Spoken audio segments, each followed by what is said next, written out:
Hi, I'm Josh Hawkins, and welcome to episode 2 of Opening Up the Gospels. Last time I talked about the first reason why I wanted to present a series on the Gospels, and that reason was that to be a Christian means to know Jesus and his story.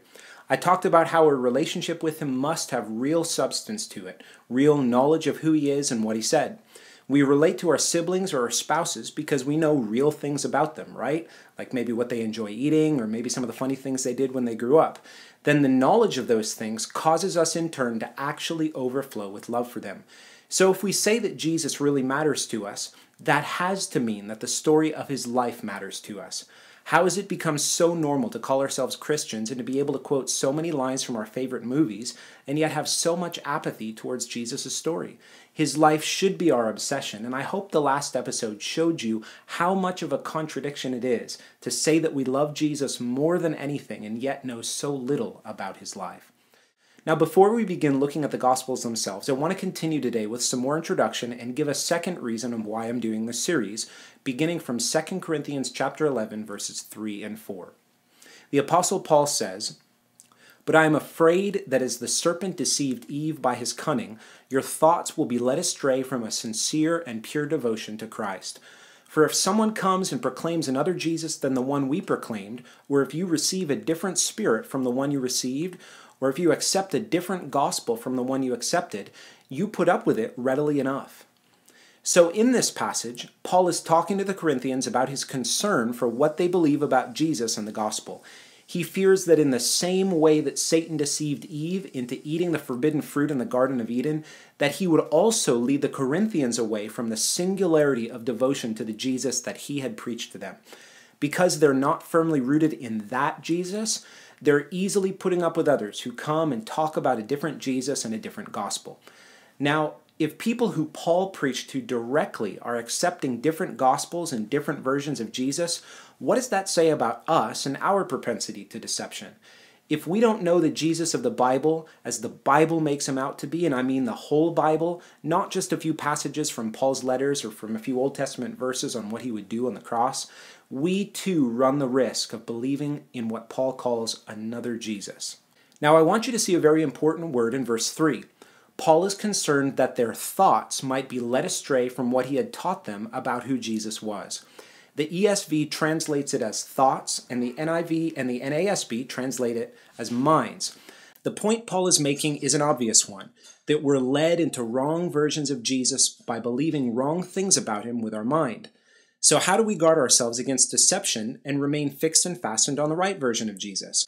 Well, it begins with real, substantial knowledge of his life and his words in our mind. Like I talked about in the last episode, the mind is where real substance is formed for any relationship. A.W. Tozer says, "What comes into our minds when we think about God is the most important thing about us." I'll expand that a little bit and say, what comes into our minds when we think about Jesus is the most important thing about us.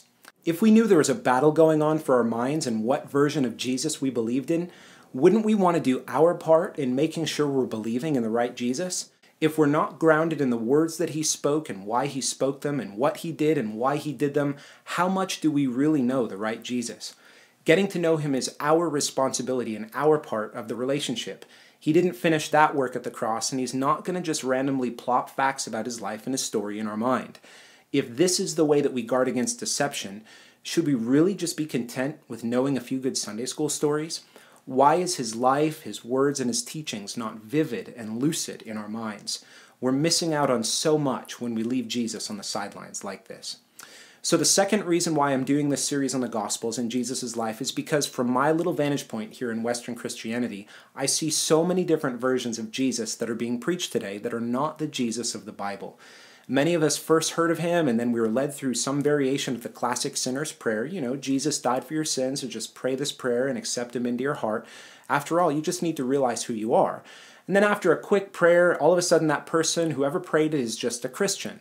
But instead of being set on a path to grow in real friendship with the glorious Jesus of the Bible, many go on to meet so many different versions of Jesus.